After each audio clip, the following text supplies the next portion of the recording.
170km가 2.4km로 줄어든다고요? 사우디 관계자의 얼굴이 새하얘졌습니다. 예산이 예상보다 무려 98.6% 축소. 500억 달러를 쏟아붓고도 카타르보다 더한 재앙이 벌어진 겁니다. 그런데 이때 전 세계가 바라던 구원투수 한국이 놀라운 말을 합니다. 죄송합니다. 한국은 2029년 동계아시안게임 개최를 사양합니다. 4년밖에 안 남은 상황에서 가장 유력한 대안의 예상 밖 거절.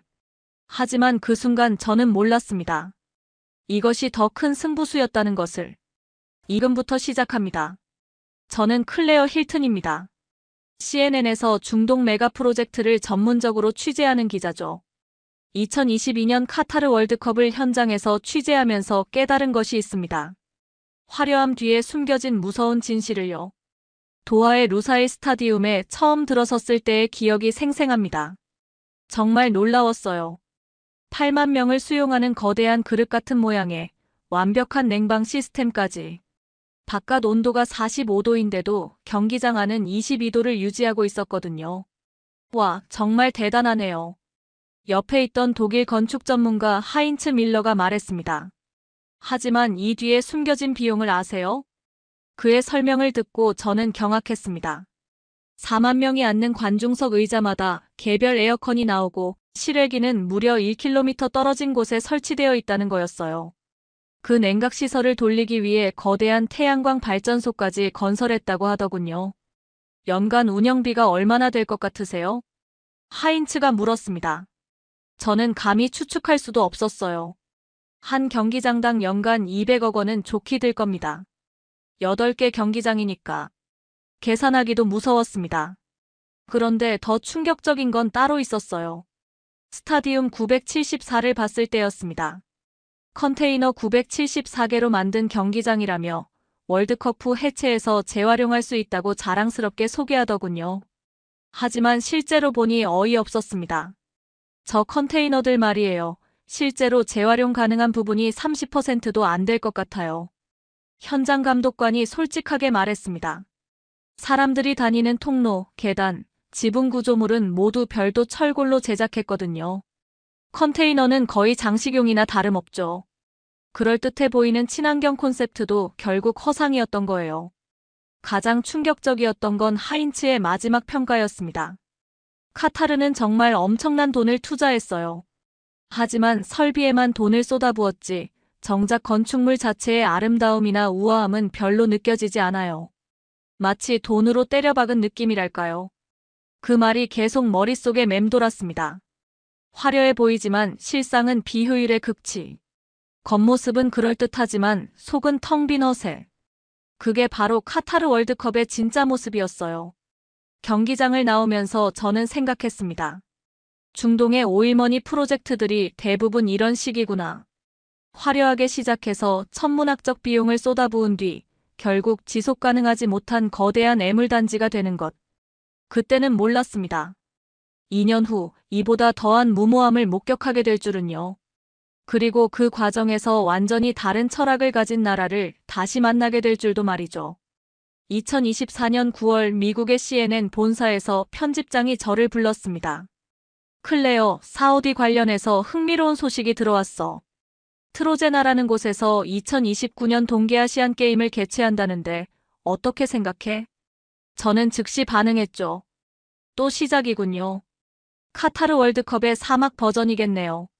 편집장 존 해리슨이 웃으며 말했습니다. 정확히 그런 각도에서 취재해줬으면 해. 중동의 메가 프로젝트 실패 패턴을 분석하는 전문가잖아. 현장에 가서 직접 확인해봐.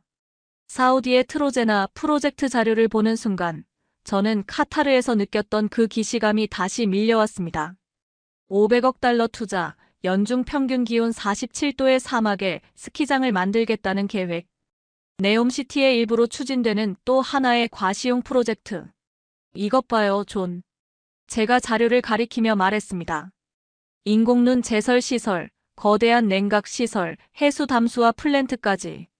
카타르 경기장들보다 훨씬 더 큰 규모네요. 존이 고개를 끄덕였습니다. 그래서 더 관심이 가는 거야.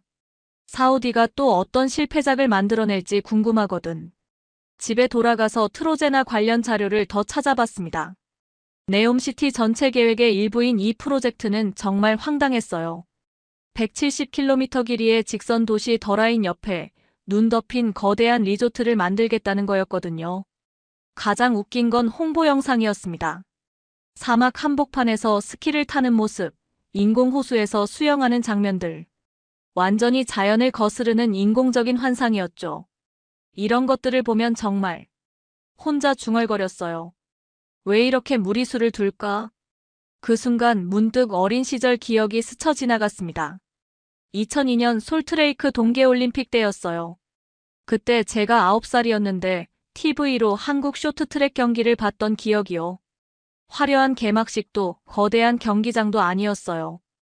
지금 생각해보니 묘한 차이가 있었어요. 사우디나 카타르 같은 나라들은 항상 세계 최초 같은 수식어를 붙이며 화려함을 과시하려 하는데 한국은 그냥 묵묵히 자기 할 일을 하는 느낌이었거든요. 그런 생각을 하면서 잠이 들었습니다.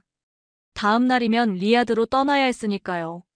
트로제나의 실체를 직접 확인하러 말이에요. 리야드행 비행기 안에서 저는 계속 그 기억을 떠올리고 있었습니다. 2002년 솔트레이크 동계올림픽 말이에요. 그때 저희 집 거실에는 큰 브라운관 TV가 있었어요. 아버지가 스포츠를 무척 좋아하셔서 올림픽 기간 내내 TV를 틀어놓으셨거든요.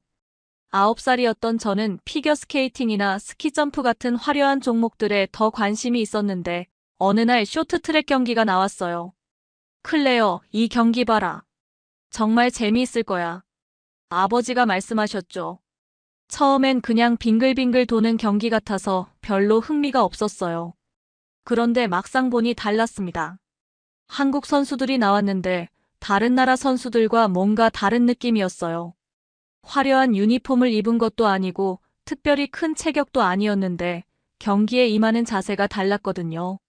가장 기억에 남는 건 안현수라는 선수였어요. 조용하고 차분했는데 막상 경기가 시작되니 완전히 다른 사람 같았어요. 화려한 기술을 쓰는 것도 아니고 큰 몸짓을 하는 것도 아니었는데 결과는 압도적이었거든요. 저 선수는 왜 저렇게 조용한데 빠르죠? 제가 아버지께 물었어요. 조용한 게 아니야, 클레어. 집중하고 있는 거야. 불필요한 에너지를 쓰지 않고 정확히 필요한 곳에만 힘을 쓰는 거지. 그때는 무슨 말인지 정확히 이해하지 못했어요. 하지만 뭔가 인상적이었거든요. 다른 나라 선수들은 경기 전에 큰 동작으로 몸을 푸시고 관중들에게 손을 흔들고 카메라를 의식하는 것 같았는데 한국 선수들은 그냥 조용히 자기 세계에 빠져 있는 것 같았어요. 특히 기억나는 장면이 있어요. 한국이 금메달을 따고 시상대에 올랐을 때였는데 다른 나라 선수들은 환호하고 손을 들어 인사하는데 한국 선수는 그냥 조용히 고개를 숙이고 있더라고요. 겸손해 보였어요. 왜 저렇게 조용히 있어요? 저런 게 진짜 강한 거야, 클레어. 내면의 힘이 강한 사람은 밖으로 드러내려 하지 않거든. 아버지의 말씀이 어렴풋이 기억났습니다. 그때는 그저 어른들의 말로만 들렸는데 지금 생각해보니 정말 그랬던 것 같아요. 비행기가 리야드에 착륙하면서 저는 문득 생각했습니다. 혹시 이번 취재에서도 그런 걸 볼 수 있을까? 화려함과 과시 속에서 정작 중요한 것을 놓치고 있는 건 아닐까? 그때는 몰랐습니다. 그 9살 소녀의 기억이 20년 후 완전히 다른 의미로 다가올 줄은요. 리야드에서 트로제나까지는 자동차로 4시간이 걸렸습니다. 창밖으로 보이는 것은 끝없는 모래뿐이었어요. 온도계는 47도를 가리키고 있었고 에어컨을 최대한 틀어도 차 안이 찜통 같았거든요. 정말 이런 곳에 스키장을 만들겠다는 건가? 속으로 중얼거리면서 주변을 둘러봤어요. 지평선까지 모래밭이 펼쳐진 이곳에서 눈을 만들고 얼음을 유지한다는 게 얼마나 비현실적인지 몸으로 느껴졌거든요. 드디어 트로제나 건설 현장에 도착했습니다. 거대한 공사 현장이 펼쳐져 있었지만 뭔가 이상했어요. 공사가 한창 진행 중인 것처럼 보이지 않았거든요. 현장관리소에서 만난 엔지니어 압둘라가 설명해줬어요. 현재 공사 진행률이 60% 정도 됩니다. 하지만 제가 직접 본 현장은 달랐어요. 기초공사는 어느 정도 진행된 것 같았지만 핵심적인 냉각시설이나 제설시설은 아직 시작도 안 된 상태였거든요. 냉각시설 공사는 언제 시작하나요? 제가 물었어요. 그건 아직 설계 단계입니다. 압둘라가 애매하게 대답했습니다. 가장 심각한 문제는 물이었어요. 트로제나에서 가장 가까운 바다는 200km나 떨어져 있었거든요. 거대한 해수 담수화 설비를 만들어야 하는데 그 공사조차 제대로 시작되지 않은 상태였어요. 물 공급은 어떻게 해결할 예정인가요? 네옴시티 전체 계획의 일환으로 해수 담수화 플랜트를 건설할 예정입니다. 언제요? 설계가 아직. 압둘라의 대답을 듣는 순간 카타르에서 느꼈던 그 기시감이 다시 밀려왔어요. 화려한 계획만 있고 정작 현실적인 문제들은 해결되지 않은 채로 시간만 흘러가고 있는 거였어요. 더 놀라운 건 예산 문제였습니다. 현재까지 투입된 예산이 얼마나 되나요? 약 200억 달러 정도. 500억 달러 중에서요? 네, 하지만 추가 예산이 필요할 것 같습니다. 이미 예산 초과가 시작된 거였어요. 그런데 정작 핵심 시설들은 아직 시작도 안 했다니. 현장을 둘러보면서 저는 확신했습니다. 이건 카타르의 재현이다. 아니, 카타르보다도 더한 무모함이다. 카타르는 그래도 축구장이었어요. 사막 기후에 맞지 않지만 불가능하지는 않았거든요. 하지만 47도 사막의 스키장이라니. 이건 자연을 완전히 거스르는 일이었어요. 숙소로 돌아가는 길에 저는 생각했습니다. 왜 사우디는 이런 무모한 일을 계속 벌이는 걸까? 정말 이게 국가적 자존심을 세우는 방법일까? 그때 문득 20년 전 기억이 떠올랐어요. 그 조용했던 한국 선수들 말이에요. 그들은 화려한 쇼를 하지 않았지만 결과로 증명했거든요. 과연 그런 방식으로 접근하는 나라들은 이런 상황을 어떻게 볼까 궁금해졌어요. 리야드에서 마지막 날 현지 언론인들과 만나는 자리가 있었습니다. 그들의 반응이 흥미로웠어요. 솔직히 말하면요, 우리도 걱정이 많습니다. 사우디 가제트 신문의 기자 파이살이 조심스럽게 말했어요. 국민들 사이에서도 또 네옴 같은 일 아니냐는 우려가 많거든요. 네옴시티의 더라인 프로젝트가 계속 축소되고 있다는 건 공공연한 사실이었어요. 처음엔 170km 길이로 계획했다가 지금은 2.4km로 줄어든 상태였거든요. 트로제나도 마찬가지 아닐까요? 처음 계획대로 될 가능성이. 파이살이 말을 흐렸어요. 사우디에서 정부 정책을 직접적으로 비판하기는 어려웠거든요. 미국으로 돌아가는 비행기에서 저는 편집장에게 중간 보고를 했습니다. 존, 예상대로입니다. 카타르의 대잡이에요. 구체적으로 어떤 문제들이 있어? 일단 물 공급부터가 해결 안 됐어요. 200km 떨어진 바다에서 물을 끌어와야 하는데 해수 담수화 플랜트 설계조차 완료 안 된 상태거든요. 예산은 이미 40% 초과 중이에요. 그런데 정작 핵심 시설은 아직 시작도 안 했으니 최종적으로는 1000억 달러는 넘을 것 같아요. 존이 휘파람을 불었습니다. 그럼 결국 무산될 가능성이 높다는 얘기네. 네, 아니면 규모를 대폭 축소하거나요. 그런데 문제는 2029년까지 시간이 별로 없다는 거예요. 그때 존이 의미심장한 말을 했어요. 아시안게임 조직위에서도 이미 눈치채고 있을 거야. 대체 개최지를 알아보고 있을지도 몰라. 대체 개최지요? 일본, 중국, 카자흐스탄. 그리고 한국.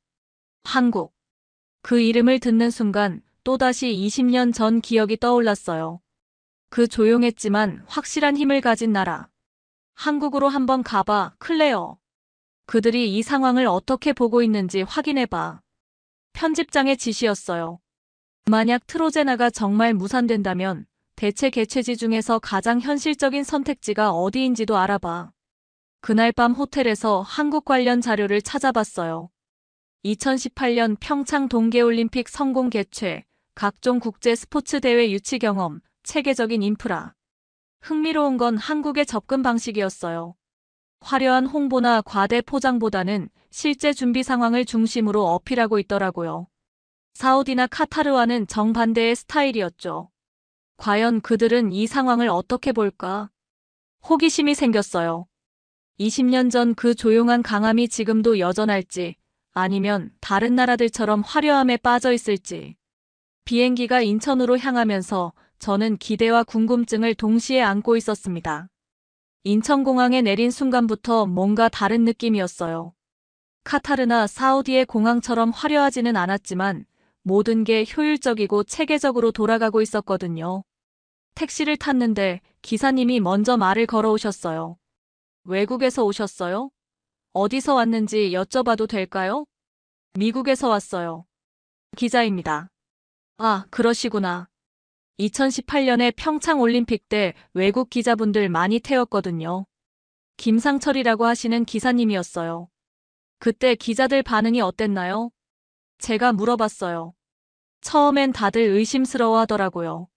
한국이 동계올림픽을 제대로 치를 수 있을까? 시설은 괜찮을까? 뭐 이런 식으로요. 저도 모르게 마음이 찔렸어요.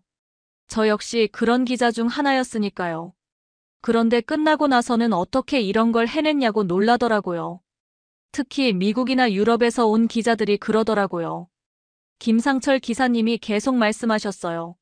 사실 우리도 처음엔 걱정 많았어요. 돈도 별로 없고 다른 나라들처럼 화려하게 할 수도 없고. 그런데 막상 해보니까 되더라고요. 그 말이 묘하게 마음에 와닿았어요. 어떻게 된 거죠? 글쎄요, 우리는 화려한 건 못하지만 성실하게는 할 줄 아니까요. 있는 걸로 최선을 다하는 거죠.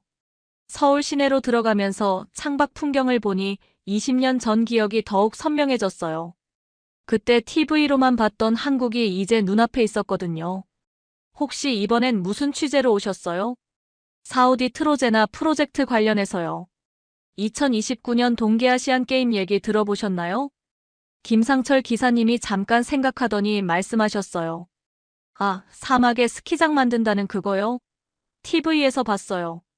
솔직히 말하면 좀 무리 아닌가 싶더라고요. 왜요? 지속할 수 있을까 싶어서요. 한번 하고 끝나면 뭐 하나요? 계속 관리해야 하는데 그 비용이 얼마나 들겠어요. 평범한 택시 기사님의 말이었지만 핵심을 정확히 짚고 있었어요. 바로 제가 카타르에서 느꼈던 그 문제점 말이에요. 그럼 한국은 어떻게 생각하세요? 만약 사우디가 못하게 되면 한국이 할 수도 있지 않을까요? 김상철 기사님이 씁쓸하게 웃으셨어요. 할 수야 있겠죠. 2018년에 해봤으니까. 그런데 또 할지는 모르겠어요. 한번 해보니까 얼마나 힘든지 알거든요. 그 말에서 뭔가 다른 걸 느꼈어요. 허세나 과시가 아닌 현실을 정확히 아는 사람의 말이었거든요. 호텔에 도착하면서 김상철 기사님이 마지막으로 하신 말씀이 인상적이었어요. 우리는 화려한 건 못해요. 하지만 한번 시작하면 끝까지는 해내죠. 그게 우리 방식이에요. 그날 밤 호텔방에서 저는 생각했습니다. 20년 전 9살 소녀가 TV로 본 그 조용한 강함이 아직도 여전한 걸까? 아니면 다른 나라들처럼 변해버린 걸까? 내일 만날 사람들이 궁금했어요. 다음 날 오전, 저는 대한체육회에서 이서진 전 기술본부장을 만났습니다. 2018년 평창 동계올림픽 당시 기술적인 부분을 총괄했던 분이에요. 사우디 트로제나 상황은 어떻게 보시나요? 바로 본론으로 들어갔어요. 이서진 본부장이 잠깐 생각하더니 솔직하게 답했습니다. 가능은 하죠. 기술적으로는 불가능한 게 아니에요. 하지만 현실적이지 않습니다. 어떤 부분에서요? 일단 비용이에요. 47도 사막에서 눈을 유지한다는 건 천문학적 에너지가 필요하거든요. 평창도 추웠지만 그래도 자연설이 있었어요. 하지만 트로제나는 100% 인공눈이어야 해요. 그의 설명을 들으니 현실이 더 심각했어요. 연간 운영비만 수천억 원은 들 겁니다. 게다가 시설 유지 보수, 안전관리. 평창도 지금 관리비 때문에 고민 중인데요. 실제로 강릉 아이스 아레나는 올림픽 후 콘서트장으로 전환됐고 알펜시아 점프대는 연간 적자를 보고 있다고 했어요. 그럼 한국이 대신 개최할 가능성은? 이서진 본부장이 고개를 저었습니다. 정부에서 신중하게 검토 중이지만 솔직히 부담스럽죠. 2018년 한 번 했는데 또 하기에는 비용 대비 효과가. 그 순간 깨달았어요. 한국은 허세를 부리지 않는다는 것을요. 할 수 있지만 현실적이지 않으면 하지 않는 거였어요. 오후에는 강릉으로 향했습니다. 실제 평창 올림픽 시설들을 보고 싶었거든요. 강릉 아이스 아레나에서 만난 김순자 씨는 당시 자원봉사자로 참여했던 분이었어요. 힘들었지만 의미 있었어요. 그런데 사실 우리도 처음엔 걱정 많았거든요. 어떤 걱정이었나요? 돈이 없어서요. 다른 나라들처럼 화려하게 할 수 없으니까 창피하지 않을까 싶었죠. 하지만 결과는 달랐어요. 막상 해보니까 화려함보다 중요한 게 따로 있더라고요. 선수들이 최고의 경기를 할 수 있게 해주는 것, 관객들이 안전하게 즐길 수 있게 해주는 것. 평창 올림픽 플라자에서 만난 서진 씨도 비슷한 얘기를 했어요. 무리하지 않는 게 중요해요. 우리 실정에 맞게 지속 가능하게 하는 거죠. 실제로 2024년 강원 청소년 올림픽은 기존 시설을 최대한 활용해서 성공적으로 개최됐다고 하더군요. 새로 짓지 않고 있는 것으로 최선을 다한 거였어요. 사우디처럼 무리하면 나중에 후회해요. 우리는 그런 실수를 하지 않으려고 해요. 돌아가는 길에 저는 확신했습니다. 한국은 정말 다르다고요. 다음 날 저는 삼성전자 본사에서 글로벌 전략팀 김대호 상무를 만났습니다. 트로제나 관련해서 문의가 많이 들어오나요? 네, 냉각 시스템 쪽으로 많이 들어와요. 하지만 솔직히 말하면 직접 개체보다는 기술 수출 쪽이 더 매력적이죠. 김 상무의 말이 흥미로웠어요. 어떤 면에서요? 개체국이 누가 되든 극한 냉각 기술은 결국 우리 거를 써야 해요. 사우디든 일본이든 중국이든 말이에요. 시장은 더 커지는 거죠. LG화학에서 만난 박영수 연구소장도 비슷한 얘기를 했어요. 극한 기술은 사실상 우리가 독점하고 있어요. 영하 20도 이하에서도 작동하는 화학 소재, 급속 냉각 시스템. 이런 건 다른 나라에서 쉽게 따라할 수 없거든요. 그럼 개체는 남이 해도 상관없다는 건가요? 오히려 더 좋죠. 우리는 리스크 없이 기술만 팔면 되니까요. 현대건설 해외사업본부 최진혁 본부장은 더 직설적이었어요. 동계시설 턴키는 거의 우리 동무대예요. 노하우를 패키지화해서 전 세계에 수출하고 있거든요. 굳이 우리가 직접 개최할 필요가 없어요. 기업들의 사고방식이 사우디와 완전히 달랐어요. 화려한 개최보다는 실질적 이익을 추구하고 있었거든요. 문체부에서 만난 정책 담당관 송미경 씨는 정부의 입장을 솔직하게 털어놨어요. 경제적 부담과 국위 선양 사이에서 고민이 많죠. 2018년 평창도 사실 적자였거든요. 그럼 대체 개최 제안이 들어오면 신중하게 검토하겠지만 현실적으로 부담스러운 게 사실이에요. 대한체육회 관계자들도 비슷한 입장이었어요. 개최보다는 협력이 더 큰 그림일 수 있어요. 우리 기업들이 해외에 진출할 기회가 되니까요. 흥미로운 건 민간의 반응이었어요. 거리에서 만난 시민들에게 물어보니 대부분 신중한 입장이었거든요. 또 하면 좋긴 하겠지만 돈이 너무 많이 들지 않을까요? 차라리 우리 기술을 다른 나라에 수출하는 게 낫지 않을까요?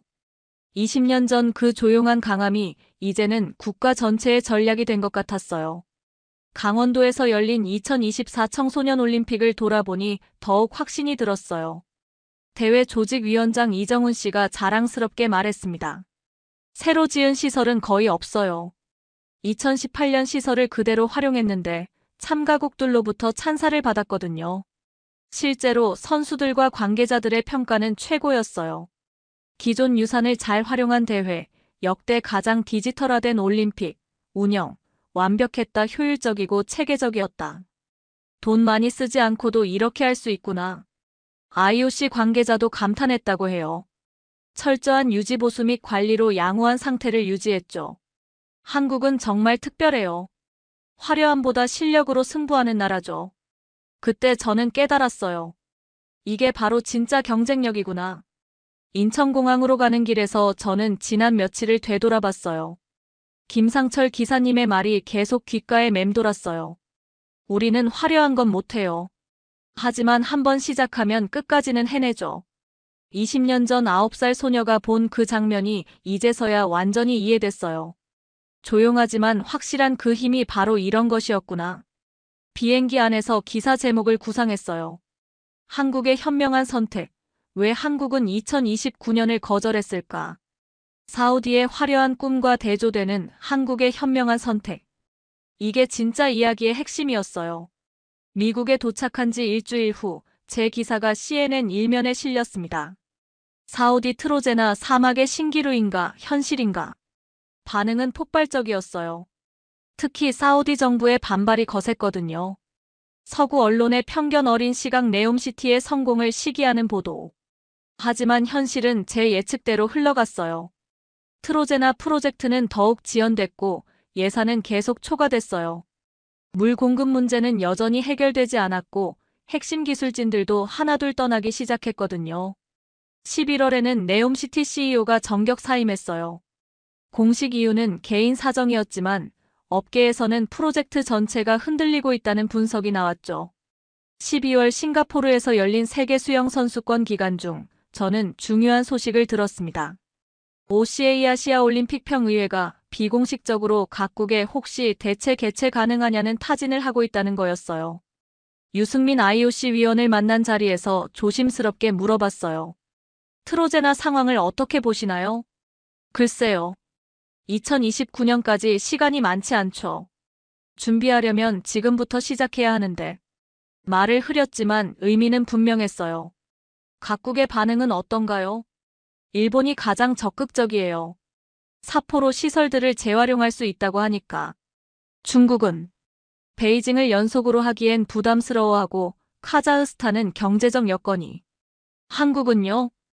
유승민 위원이 잠깐 망설이더니 말했어요. 정부에서 신중하게 검토 중입니다.